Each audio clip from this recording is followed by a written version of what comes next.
황교수 노무사의 워커스 다이어리. 하얀 나비꾼 나비 담장 위에 날아도 안녕하세요. 황교수 노무사의 워커스 다이어리 7월 14일자 방송 시작합니다. 오늘은 노동 뉴스 리뷰 시간입니다.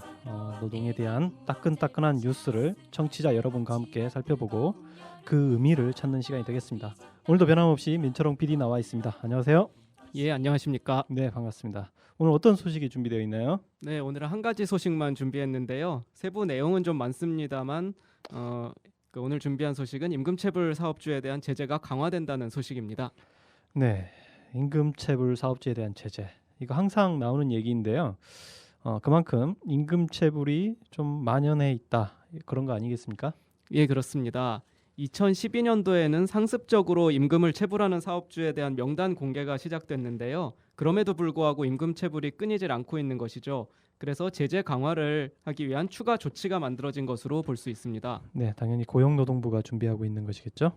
예, 그렇습니다. 고용노동부 보도자료에 따르면요. 고용노동부는 7월 14일 월요일 고의 상습적 임금체불과 최저임금 위반에 대한 경제적 제재를 강화하는 근로기준법, 최저임금법 개정 법률안을 입법 예고했습니다. 이번 법률안은 금년 2월 발표한 임금체불 근절 및 근로자 생계보호대책의 후속 조치로 실효성 있는 제재 방식을 통해 우리 산업 현장에 만연한 임금체불 및 최저임금 위반을 해소하는 데 중점을 두고 있다. 그리고 고용노동부는 입법 예고 기간 중 노사 및 국민 의견을 수렴하고 금년 말까지 입법을 완료할 계획이다. 이렇게 나와 있습니다.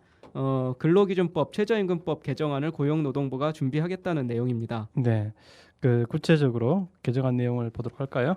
네, 첫 번째로 고의 상습적인 임금체불 근로자에게 부가금을 부여한다는 것입니다. 네, 부가금을 준다는 건데 부가금이 뭔가요? 예, 일단 부가금 액수는 체불임금 액수와 동일한 금액이 부여가 되고요.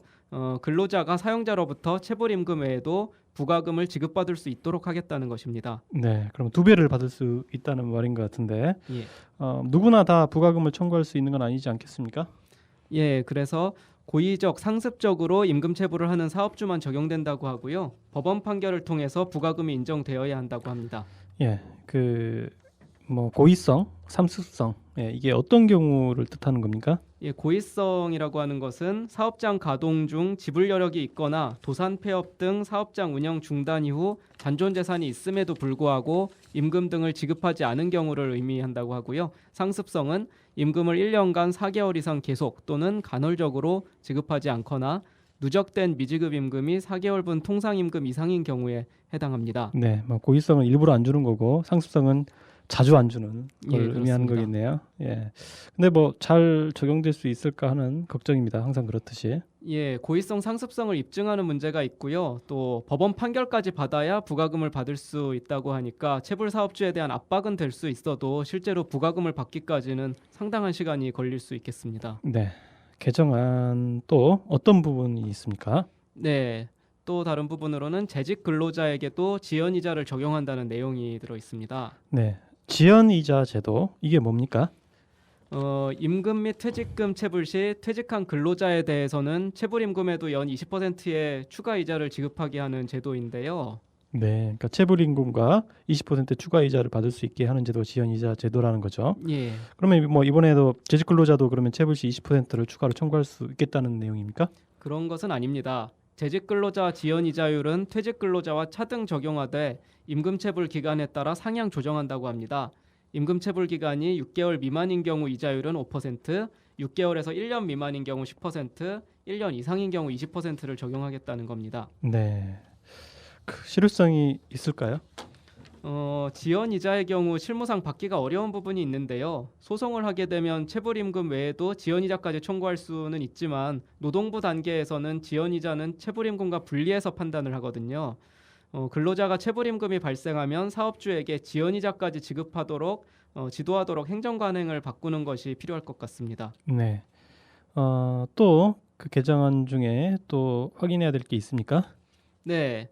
그 밖에도 공공발주공사 등의 종합심사 낙찰제도 운영 시에 상습체불 사업주에 대한 정보 제공 범위를 확대한다고 합니다. 현재는 유죄 판결 2회 이상 1년 이내 체불 총액 3천만 원 이상인 사업주의 정보만 공개를 하고 있는데요. 앞으로는 유죄 판결 1회 이상 1년 이내 체불 총액 1천만 원 이상인 사업주의 정보를 제공하겠다고 합니다. 예, 그 뭐 정보를 제공하는 건 좋은데 어디에서 활용한다는 겁니까? 네, 국가 및 자치단체, 공공기관이 경쟁 입찰에서의 낙찰자 결정 시에 사회적 책임 평가를 할 때 활용한다고 계획을 가지고 있습니다. 네, 오늘 개정 내용을 많이 다루고 있는데요. 더 있습니까? 예, 더 있는데요.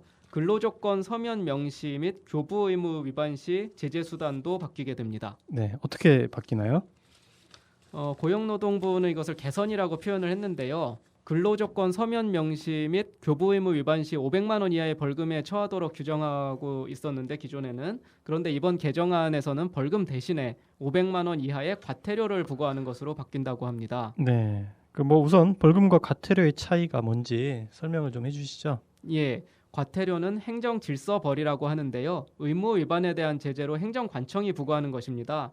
그러니까 단순히 질서를 위반한 경미한 사항에 대한 제재 조치인 것이죠. 그래서 전과에도 해당되지 않고요. 반면에 벌금은 범죄자에 대해서 국가가 형벌로서 금전 납부 의무를 명하는 것입니다. 따라서 전과에 해당이 되고 벌금을 납부하지 않을 경우에는 노역장 유치 처분을 받게 됩니다.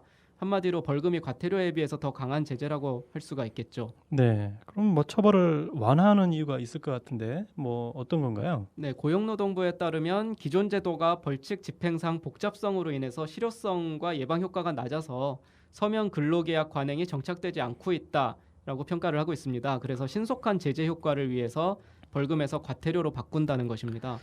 네, 뭐 그렇게 납득이 가는 설명은 아닌 것 같습니다. 뭐 고용노동부가 사실은 이걸 잘 집행하면 됐을 텐데, 예. 그리고 지금까지는 뭐 근로기준법 개정 내용 아니었습니까? 네. 예, 이제 최저임금법도 이번에 좀 손질을 한다고 들었습니다.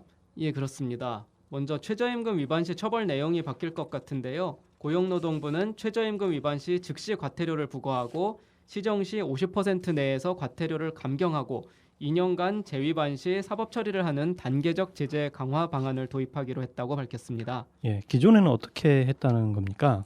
기존에는 최저임금 위반이 적발되면 즉시 시정을 지시하고 이에 따르지 않는 경우에 한해 형벌을 부과하고 있었습니다. 네, 역시 실효성이 어떨까요? 네, 일단 처벌 수위는 낮아진 감이 있습니다. 기존에는 시정을 하더라도 법 위반 사실이 시정이 되는 것은 아니니까 처벌을 할 수가 있었는데 이제 바뀌게 되면 일단 과태료부터 부과를 하니까요. 그럼에도 일단 과태료를 우선 부과한다고 하지만 사업주 입장에서는 부담이 될 것 같긴 합니다.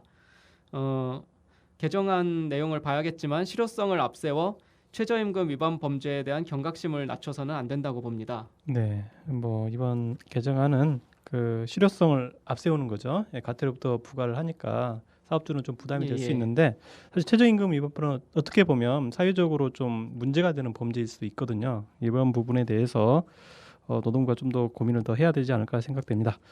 추가 개정 내용이 있습니까? 예, 이제 마지막인데요. 단순 노무 종사자를 수습 기간이라고 해서 최저임금을 감액해서 지급하는 것을 제한하겠다고 합니다. 네. 수습 근로자가 사실 최저임금 제한할 수 있죠.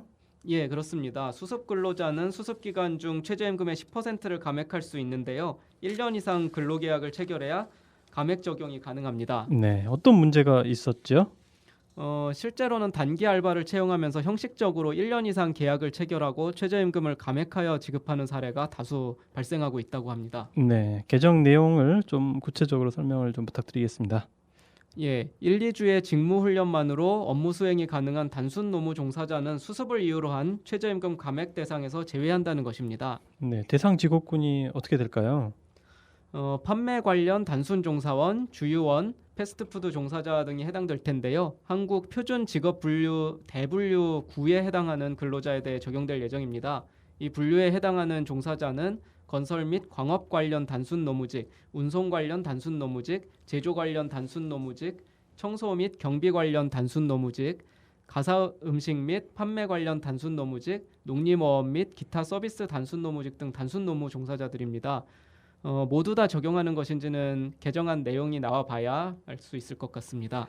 예, 더 쉬운 방법이 있는데 최저임금 예외 조항을 아예 없애버리면 되지 않겠습니까? 예, 그렇습니다. 예외 대상자도 적고 이를 확인하기도 어렵고 불필요한 분쟁을 야기시키고 있으니까 아예 최저임금법에서 삭제하는 것이 어떨까 하는 생각이 듭니다. 네, 오늘 뭐 많은 내용 다뤘습니다. 민철홍 PD 오늘 준비하느라 수고하셨습니다. 예, 감사합니다. 네, 감사합니다. 오늘 워커스 다이어리는 근로기준법과 최저임금법 개정안에 대한 소식을 전해드렸습니다. 아직도 빗나간 의식으로 직원들에 대한 착취를 정당화하고 있는 사업자분들이 많은 것 같습니다. 자칫 잘못하다간 전과자가 될 수도 있고 명단이 공개되어 망신당할 수도 있습니다.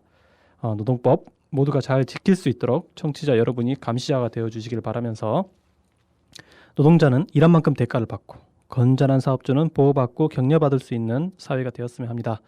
오늘 끝곡은 체리필터의 산호라면을 듣겠습니다. 워커스 다이어리 오늘 방송 마칩니다. 청취자 여러분 감사합니다.